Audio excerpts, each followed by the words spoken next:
शिव कुमार एक मजदूर था, उम्र लगभग 30 साल, जो ईंट भट्ठे पर काम करता था।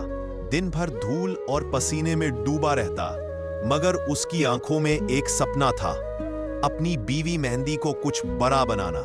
मेहंदी पढ़ाई में होशियार थी और शिव कुमार ने अपनी कमाई का एक एक रुपया बचाकर उसे बीए से लेकर आईपीएस की तैयारी तक पढ़ाया। वो दिन भी आया जब मेहंदी डीएसपी बनी। पूरे गांव में ढोल नगाड़े बजे, मगर वर्दी चढ़ते ही उसकी आंखें बदलने लगी।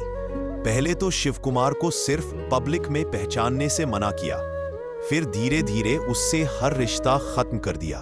उसका रहन सहन, दोस्त, खान पान सब बदल गए। एक दिन शिव कुमार मेहंदी से मिलने उसके सरकारी क्वार्टर पहुंचा। मेहंदी उस वक्त किसी कारोबारी के साथ बैठी शराब पी रही थी। उसने शिव कुमार को देखकर दरवाजा ही नहीं खोला। तुम जैसे मजदूर मेरी जिंदगी में फिट नहीं बैठते, ये उसके शब्द थे। वो रात शिव कुमार की जिंदगी की सबसे लंबी रात थी। वो बिना कुछ कहे अपने बेटे अर्जुन को लेकर वापस ईंट भट्ठे पर चला गया। अर्जुन अब 7 साल का हो गया था। उसकी मां उसे सालों से नहीं मिली थी, लेकिन अर्जुन को शिकायत नहीं थी, क्योंकि उसके पास दादी कौशल्या देवी थी, जो उसे मां से भी बढ़कर प्यार देती थी। एक दिन मेहंदी ने अर्जुन को कस्टडी में लेने के लिए कोर्ट में केस कर दिया। अदालत में शिव कुमार की गरीबी को गुनाह बना दिया गया, मगर अर्जुन ने जज से खुद कहा, मैं पापा के पास रहना चाहता हूं, मम्मी के साथ नहीं। अदालत ने उसकी बात सुनी और फैसला शिव कुमार के हक में दिया। समय बीतता गया। शिव कुमार ने मजदूरी करते हुए साथ साथ पढ़ाई भी की। कौशल्या देवी ने अचार पापड़ का कारोबार शुरू किया। धीरे धीरे उनके दिन फिरने लगे। 4 साल बाद शिव कुमार ने लोक सेवा परीक्षा पास की और एसपी बन गया।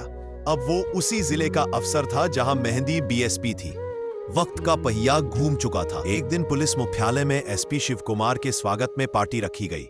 मंच पर सभी अधिकारी मौजूद थे और जब मेहंदी माइक लेने गई तो चक्कर खाकर वहीं गिर पड़ी। हॉस्पिटल में डॉक्टर ने बताया, मानसिक तनाव और आत्मग्लानि की वजह से ऐसा हुआ। अब मेहंदी टूट चुकी थी, उसके चेहरे की चमक खत्म हो चुकी थी, बाल बिखरे हुए थे, आंखों के नीचे काले घेरे।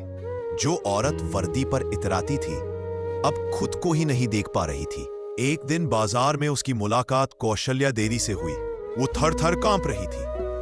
माँ जी कहकर उनके पैरों में गिर पड़ी, मैं मेहंदी हूं, आपकी बहू, आपकी गुनहगार। कौशल्या देवी ने उसे उठाया और गले से लगा लिया।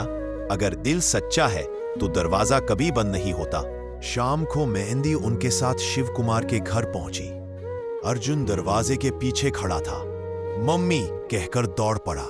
शिव कुमार कुछ पल चुप रहा, फिर बोला, ये घर कभी तेरा था, फिर तेरा ही है, मगर अब जो भी होगा सच्चाई, इज्जत और मोहब्बत के साथ होगा।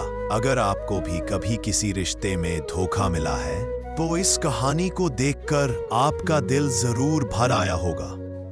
मैं जानता हूं मेरी टांग अब साथ नहीं है, मगर आपकी मोहब्बत और सपोर्ट आज भी मेरा सहारा है। इस चैनल को सब्सक्राइब जरूर कीजिए, क्योंकि ये चैनल उन लोगों की आवाज है जो टूटे नहीं, बस थोड़ा बिखर गए थे।